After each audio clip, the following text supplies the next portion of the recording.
Plants are essential to life on Earth. They provide oxygen, food, and beauty to our planet. Have you ever thought why plants around us look so different? Some are tiny like grass, while others are huge like trees. Today, we're going to explore different types of plants, focusing on their key characteristics, habitats, and how are they different from each other. We'll cover herbs, shrubs, trees, climbers, creepers, ferns, and mosses. Let's begin our green journey. Starting with herbs. These are small plants with soft, green, and delicate stems that don't have much branching or woody tissue, making them easy to uproot and grow in pots. They typically complete their life cycle in just 1 or 2 seasons and offer great nutritional and medicinal benefits. Think of how we use them in teas or cooking. Examples include mint, rosemary, tomato, patty, and even bananas. Oh, bananas? Are they not trees? Yes, the confusion arises because banana plants can grow tall and produce fruit like trees, but structurally and botanically, they don't qualify as trees. It doesn't contain true wood, having xylem and phloem arranged in rings like in trees. Herbs prefer sunny, well-drained soil in gardens, farms, or indoor settings. Next, let's talk about shrubs. These are medium-sized woody plants with hard, flexible stems and multiple branches, usually growing between 6 to 10 meters tall. Their lifespan varies by species, but they're hardy and can live for years. Common examples are rose, hibiscus, lemon, camellia, and jasmine, often seen in hedges or for their fragrant flowers. Shrubs thrive in temperate to tropical habitats like gardens, forests' edges, or urban landscapes with moderate sunlight and soil. The main differences? They're taller and woodier than herbs, but shorter than trees, lacking a single thick trunk. Unlike creepers or climbers, they don't need support to grow, and they have flowers and woody tissue, distinguishing them from non-woody ferns or mosses. Now onto trees, the giants of the plant world.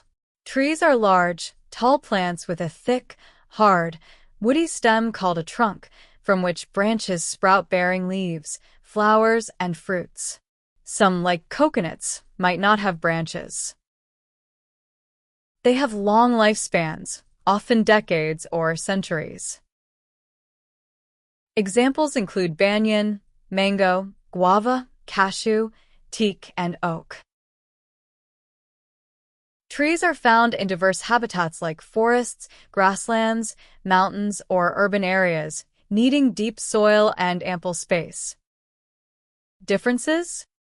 They're much larger and have a distinct trunk compared to shrubs or herbs. They stand independently without support. Moving on to climbers. These plants have long, thin, and weak stems that can't stand upright on their own, but they grow vertically with the help of external support like wall, stick, or other plant, using special structures called tendrils to climb.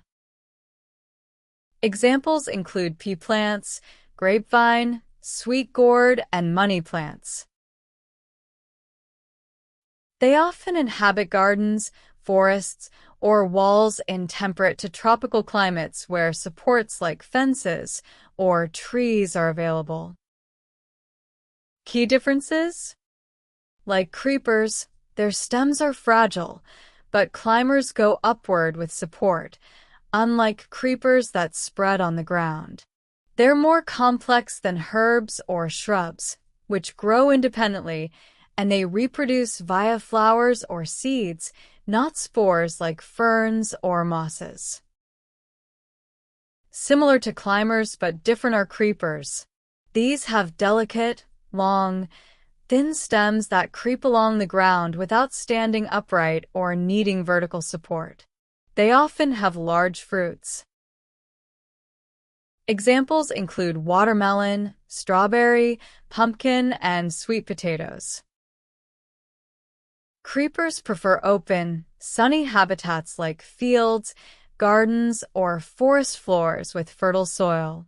What sets them apart? They spread horizontally like a carpet, unlike climbers that go up. And they're typically flowering plants, differing from spore-based ferns or mosses. Let's shift to ferns.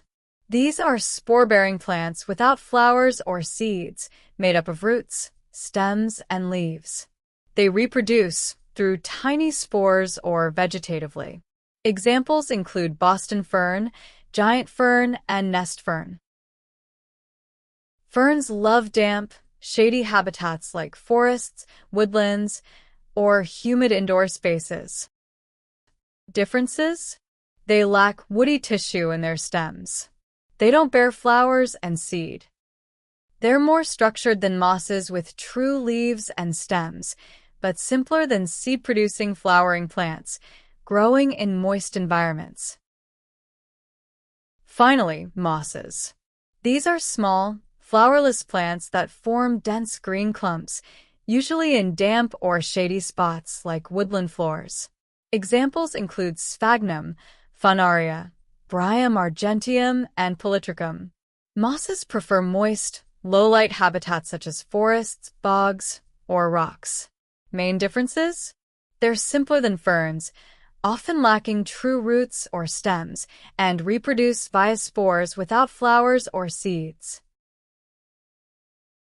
And there you have it, the 7 types of plants and their unique characteristics.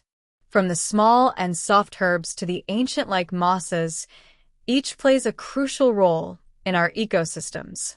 Remember, plants vary by size, structure, reproduction, and habitat, making our world greener and more diverse.